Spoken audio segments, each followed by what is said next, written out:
The time is 12 o'clock. Here is the Midday news. First, the top stories.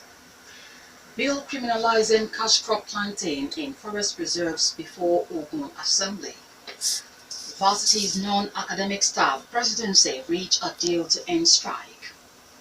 Health workers in federal hospitals quit duty post to begin strike. Anglican Church primate calls for tougher measures against corruption. In foreign, North Korea rebuffs Trump regards his threat as dogs bark. Spanish leader wants separatists to drop their October referendum. Good afternoon, I am Aghemerio Oaikhenan, bringing you the news in detail shortly. And now the news in detail. Ogun State Assembly is considering a bill that will criminalize fresh planting of cash crops in government-owned forest reserves in the state. And under the Forest Preserves and Wildlife Preservation Bill, farmers who plant cocoa, kola nut, cashew, oil palm, or any other cash crops in the reserves will be jailed 10 years or pay a 5 million naira fine on conviction. The State Forestry Commissioner Alhaji Kolawole Lawal, speaking on the sideline of the House of Assembly's public hearing on the State Forest and Wildlife Preservation Bill in Abeokuta, wants that its provisions will be enforced immediately it is passed and signed into law. The State House of Assembly Speaker Suraj Adekumi, represented by his deputy Kunle Oluomo, assures that the bill has provided for creation of more forest reserves and separate land for cocoa farmers, given the importance of cocoa as major cash crop. Niger Union of Teachers (NUT) says Ogun State government is not among the states owing teachers on their payroll. The Union Secretary General, Dr. Mike Ikene, in an interview, had earlier listed Ogun as one of the affected states. But the NUT scribe says he never mentioned Ogun and that Governor Ibikuni Amosu is teachers friendly and has brought about positive change in the state's education sector.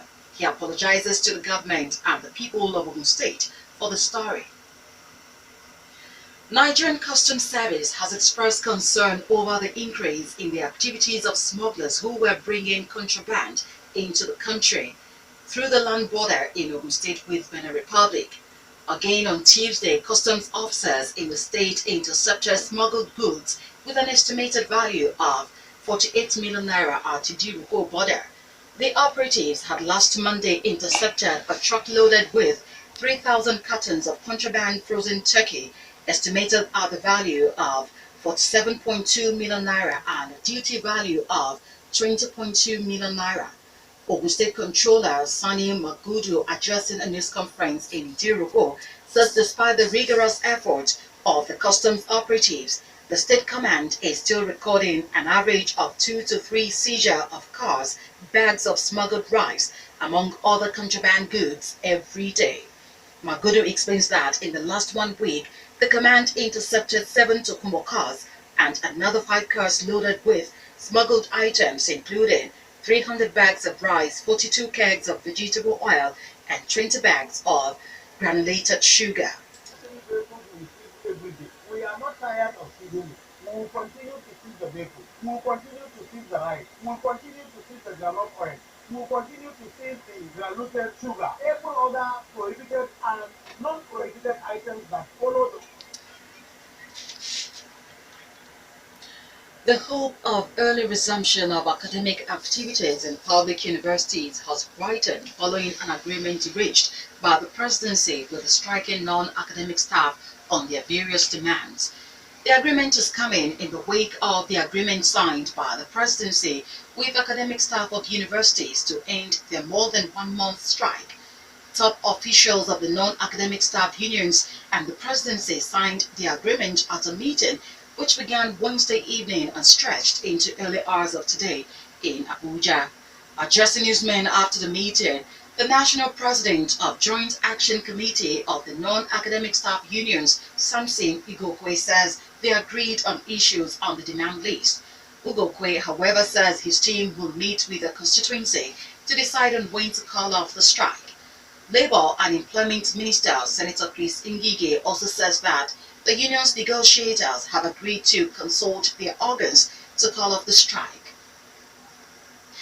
The acting Vice-Chancellor of the Federal University of Agriculture, Abeokuta FUNAB, Professor Ololade Enukwumehin, has said that agriculture will continue to be the mainstay of the Nigerian economy. The acting Vice-Chancellor, who makes this observation at the just concluded 5th National Conference Exhibition and Annual General Meeting of Nigeria Women in Agriculture, Research and Development, says for the agriculture to be properly harnessed, the pivotal role of women should be appreciated. Professor Enukwumehin, who was represented by Director of FUNAB Center for Excellence in Agriculture Development and Sustainable Environment, Professor Okonawo Onogbeson, asked all stakeholders to work together to ensure that Nigeria engages in full agriculture. Also, the Director of Africa Women in Agricultural Research and Development, Dr. Wajiru Kamal Rutenberg, asked African leaders to increase investment, research and development in agriculture and engage more women to sustain the growing agriculture gross domestic product of Africa. Executive Director of Small and Medium-Scale Enterprise at Bank of Industry, Mr. Wahid Olagunju, regrets that most of the equipment being used in Nigeria's agriculture sector is imported. Also speaking at the event, the Dean College of Food Science and Human Ecology of FUNAB, Professor Lateef Sani, explains that the focus of the college is the promotion of good quality of life and to ensure sustainable development. The high point of the conference was the presentation of awards of excellence to the Midday FUNAB Vice-Chancellor, Professor Olushola Oyewole, founder of NWAD, Professor Stella Williams, former Dean, FUNAB College of Animal Science and Livestock Production, Professor Daisy, and a distinguished Don, Professor Adele Kon. Health workers in federal hospitals nationwide are to embark on a nationwide strike as from today. The health workers include nurses, midwives, pharmacists, and other health professionals, except medical doctors. National President of Joint Health Sector Union, Johesu Biobelomoye Joseph, who issues the directive at a news conference in Ilorin, asked them to vacate their duty post as from last midnight. He explains that the indefinite strike follows the expiration of 7-day deadline given to the presidency to meet the demands of the health workers. Johesu President, who says the strike is codenamed Alligator Bite, wants that health workers in the state and local government hospitals will join if the demands are not met within 1 week of the strike. He accused the presidency of failing to implement agreements signed with the health workers and court judgment. The primate of the All Nigeria Anglican Communion, the Most Reverend Nicholas Oko, has asked government to go tough against acts of corruption in the public sector. The cleric urges the presidency to always penalize any known and proven case of stealing and corrupt practices in the sector. Most Reverend Oko, addressing the 12th General Synod of the Church in Port Harcourt, says no society will make meaningful progress without classifying acts of corruption as evil. The culture of highly placed political, religious, or traditional rulers begging for pardon for corrupt persons, according to him, should be discouraged, while integrity and honesty should be openly rewarded by the government. You're still listening to the Media News on Rock City 101.9 FM. Up next, we bring you foreign, business, and sport news. Please just stay with us. On the foreign scene, North Korea's top diplomat has called U.S. President Donald Trump's speech to the UN the sound of a barking dog.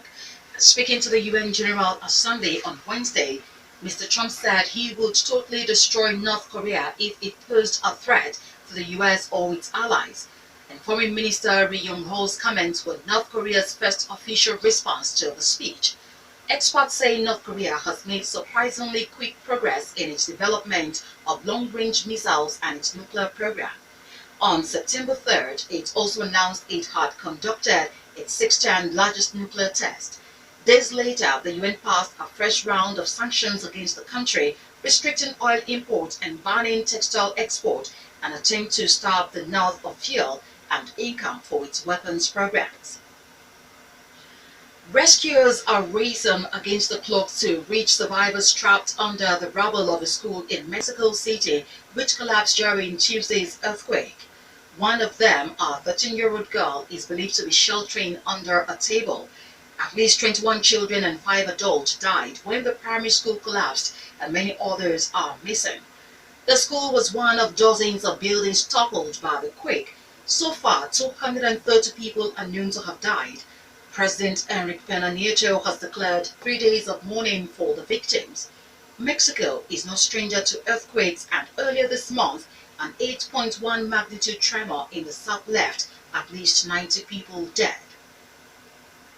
Spanish Prime Minister Mariano Rajoy has gone on national TV to urge Catalan separatists to abandon their plans for a referendum on October 1. He asked the region's government to give up its escalation of radicalism and disobedience. Speaking from his official residence, the Moncloa Palace, Mr. Rajoy said there was still time to avoid greater evils, and he urged Catalan leaders to observe the law.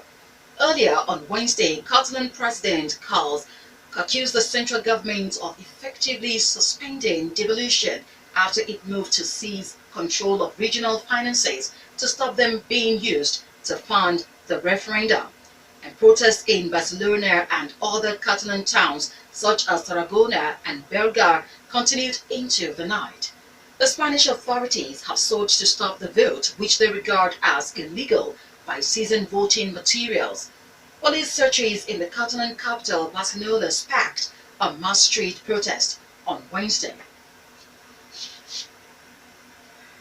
Now in business.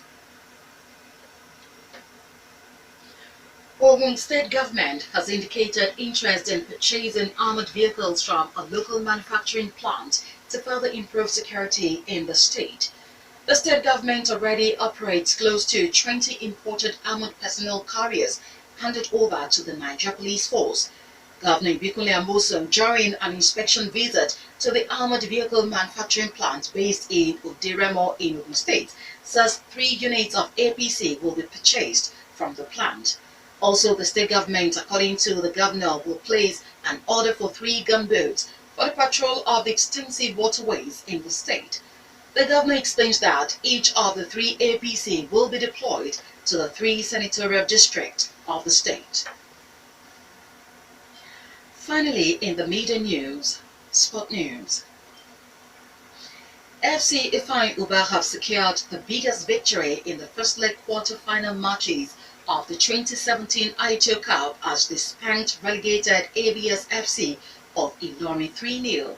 In Lokoja, Niger Tornadoes shocked newly crowned NPFL champions Plateau United 2-0. The only surviving Nigerian National League side left in the competition, Osun United, proved getting to the quarterfinal of the Aito Cup was no fluke as they edged Sunshine Stars 1-0 despite finishing the match with 10 men. The second leg matches will hold on Saturday, September 23. Akwa United and Katsina United feeders. The last of the quarterfinal pairings will be played on Sunday, with the return leg scheduled for 3 days later.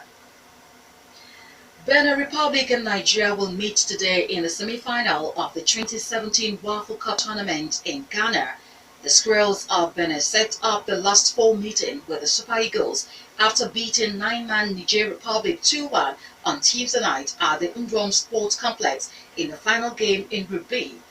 Nigeria secured their passage into the semi-final stages after an emphatic 2-0 win over tournament host country Ghana. Interestingly, Nigeria and Benin Republic clashed in the CHAN qualifiers about 4 weeks ago, with the Super Eagles edging out the Squirrels of Benin after 2 legs. Benin Republic and Nigeria will battle at 4 p.m., while Ghana and Niger Republic will face off at 7 p.m.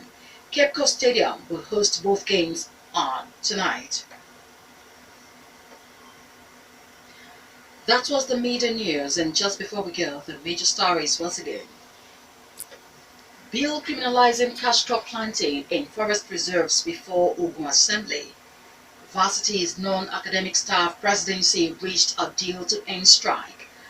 Health workers and federal hospitals quit duty post to begin strike. Anglican Church primate called for tougher measures against corruption. In foreign, we told you that North Korea rebuffed Trump regarding his threat as dogs back, and also reported was Spanish leader wants separatists to drop the October referendum. For more stories and to listen to us live, please log on to our website www.rockcityfmradio.com/live. Thank you for listening. I am Aghemerio Oaikhenan. Good afternoon.